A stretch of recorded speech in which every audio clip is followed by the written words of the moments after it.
Bonjour Alban Grandazzi. Bonjour Jean-Philippe Denis. Alban Grandazzi, vous êtes co-auteur dans l'ouvrage Les grands auteurs aux frontières du management, coordonné par Yves-Frédéric Livian et Marc Bidan. Un ouvrage qui explore. Co-auteur avec Aurore Dandois, François-Xavier de Vojani et Anouk Mukherjee. Voilà, vous êtes professeur assistante à Grenoble École de Management. Co-auteur d'un chapitre consacré à Maurice Merleau-Ponty. Alors là, Maurice Merleau-Ponty, l'expérience au cœur du management et des organisations, c'est pas effectivement spontanément un auteur mobilisé dans le domaine des sciences de gestion et du management. Pourquoi être allé chercher Maurice Merleau-Ponty ? Oui, tout à fait. C'est un auteur qui est relativement peu mobilisé. Et on l'a été chercher d'abord parce qu'il est pertinent dans les débats en sciences de gestion, plus particulièrement dans les transformations des pratiques de travail, les questions de présentiel, distanciel dont on nous abreuve depuis le Covid. Donc c'est un auteur qui est d'actualité pour éclairer ces débats. Ensuite, le collectif d'auteurs de ce chapitre, on travaille sur Merleau-Ponty depuis déjà plusieurs années.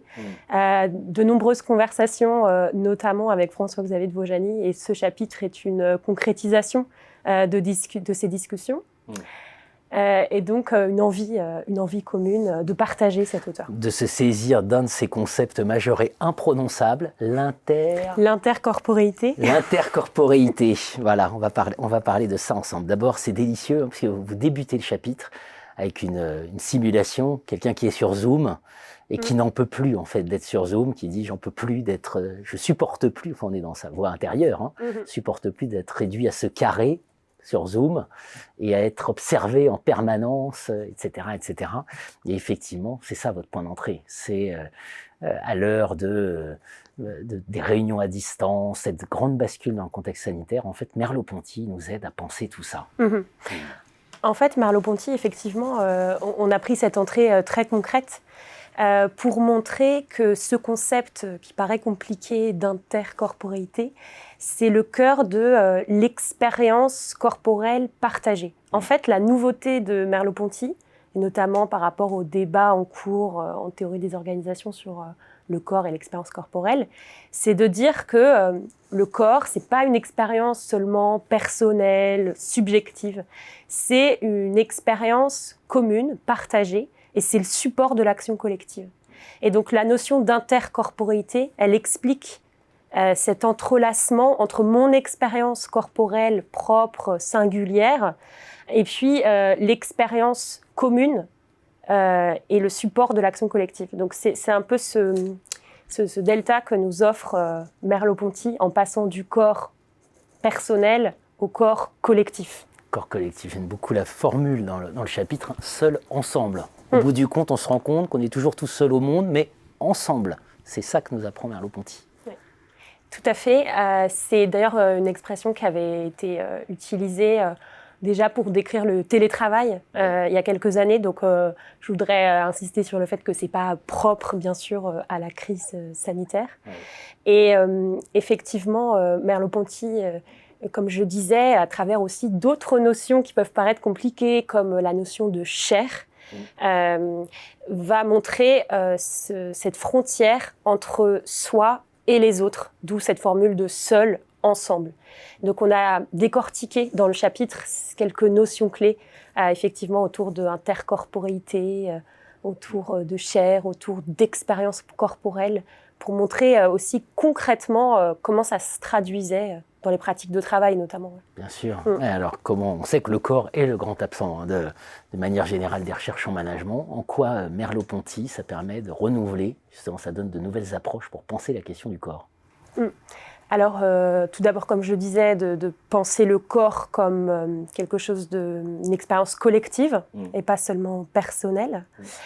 Et ensuite, un deuxième élément qui me semble très important et qui permet de renouveler l'approche du corps, c'est même des apports méthodologiques, à savoir comment accéder à l'expérience corporelle. Parce que quand on a dit que le corps est important, on a tout dit et rien dit.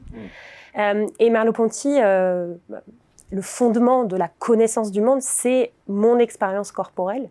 Donc en termes méthodologiques, pour nous, chercheurs, il nous donne aussi un grand nombre d'outils pour appréhender, comprendre, analyser et restituer l'expérience corporelle en organisation.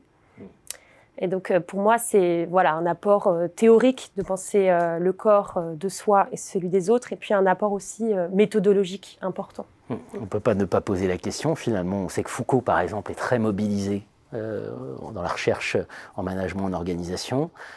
On pense à des grands philosophes comme Heidegger, très connus. Merleau-Ponty, finalement, il est ni mobilisé, ni aussi connu. Effectivement, relativement peu mobilisé encore, même si depuis une dizaine d'années, notamment dans la littérature anglo-saxonne, il y a quand même un certain nombre de collègues qui commencent à travailler dessus. Mais pourquoi il est relativement peu mobilisé? C'est que, on l'a dit durant cette interview, il y a un vocabulaire qui est quand même très spécifique, qui peut paraître difficile d'accès. Aride. Tout à fait. Alors que lorsqu'on lit Merleau-Ponty, on a la chance d'être français, de pouvoir le lire dans sa langue, on s'aperçoit que finalement, il n'est pas si difficile à lire que cela. C'est seulement qu'il y a un coup d'entrée, je dirais, par un certain nombre de notions. Justement, que dans ce chapitre, on essaie d'expliquer, on essaie d'initier le lecteur. Et ensuite, je dirais que Merleau-Ponty, vu que c'est le philosophe du corps en activité, vu que c'est le philosophe de l'expérience corporelle, on l'a bien compris, on peut se servir de sa propre expérience pour finalement comprendre Merleau-Ponty. Et si je prends l'exemple de notre entretien, Merleau-Ponty explique que mon expérience présente d'être sur ce plateau est reliée aux expériences passées que vous avez eues avec d'autres entretiens, à d'autres entretiens que j'ai pu avoir par le passé, aux entretiens que vous allez avoir dans quelques instants avec d'autres collègues, peut-être, à tout cet habitus finalement, à la fois personnel et collectif. Et donc il explique que dans une expérience singulière présente, il y a aussi le passé et le futur. Donc c'est un philosophe qui aussi nous permet d'appréhender le temps. C'est un philosophe qui nous permet d'appréhender le temps. Alors, une des raisons aussi, peut-être, c'est qu'on a l'impression que c'est très centré sur l'individu. Oui. Et donc, on a du mal à penser cette relation au collectif en partant de Merleau-Ponty. Et vous nous dites, non, pas du tout, au contraire, c'est par là qu'il faut le prendre. Oui, tout à fait. C'est vrai que quand on explore les thèmes de corps et d'expérience corporelle en théorie des organisations, même sans déjà parler de Merleau-Ponty, on peut se dire, finalement, c'est un petit peu psychologisant. Ça n'a pas forcément sa place en sciences de gestion. Et Merleau-Ponty a justement, et il a dit textuellement dans ses écrits, qu'il ne voulait pas faire de la psychologie et en même temps qu'il n'était pas en dehors du corps. Et il est un peu sur cette ligne de crête en ne voulant pas tomber dans cette expérience complètement subjective et personnelle qui n'aurait pas forcément sa place ici. Et en même temps, il ne veut pas tomber dans une philosophie qui oublie ou qui dénigre le corps.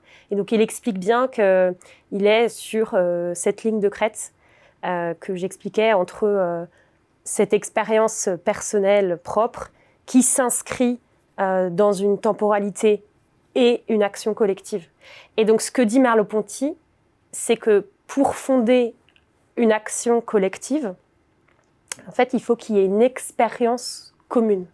Ça, c'est lourd de conséquences pour les sciences de gestion, mais aussi pour les débats sociétaux dans leur ensemble. Bien sûr, on pense immédiatement à tout le débat sur le retour au présentiel. On est parti de Zoom. Oui. C'est à la fois ce désir du retour au présentiel, en même temps presque des craintes, c'est-à-dire de ne pas vouloir. C'est en fait ce qu'on retient de Merleau-Ponty, c'est on ne peut pas ne pas revenir au présentiel. Si je résume, il se joue des choses majeures dans cette expérience commune. Tout à fait. Et en même temps, on peut aussi comprendre les apports de Merleau-Ponty sur le travail présentiel, hybride ou distanciel, comme faisant partie de cette expérience commune. Et l'exemple qu'on donne dans le chapitre sur la personne qui est sur Zoom et qui est cette fatigue liée à l'utilisation peut-être excessive de ce logiciel, on voit bien son expérience est comprise dans celle de ses collaborateurs, dans les personnes qu'elle a en ligne. Et donc Merleau-Ponty, il insiste sur cette expérience commune, sur les sensations, sur le toucher, mais il comprend l'expérience à distance de cette personne sur Zoom, par exemple, comme faisant partie de cette expérience commune. Et donc il éclaire à la fois l'expérience, je dirais, physique, et en même temps, cette expérience aussi distanciel, si on peut l'appeler ainsi. Bien sûr, c'est absolument fascinant dans l'ouvrage. Vous concluez sur le métaverse. Et vous nous dites aujourd'hui, les GAFAM nous préparent un monde virtuel, voilà. Et en fait, on va avoir besoin de Merleau-Ponty pour comprendre ce que tout ça va nous faire. Et en particulier sur la notion de responsabilité. Ouais. Parce que si le support de l'action collective, c'est comme je disais, cette expérience commune, le support de la responsabilité collective, c'est aussi cette expérience commune. Et donc, Merleau-Ponty, c'est aussi un philosophe, bon, évidemment prolixe, mais qui nous renseigne aussi sur la notion de responsabilité liée à l'exemple du métaverse qu'on prend à la fin du chapitre. Voilà. Donc, à suivre attentivement et surtout à mobiliser Maurice Merleau-Ponty, l'expérience au cœur du management et des organisations. C'est un chapitre signé Aurore Dondoy, François-Xavier de Vojani, Alban Grandazzi. Merci Alban. Et Anouk Mukherjee. Merci beaucoup. Au revoir Jean-Philippe Denis.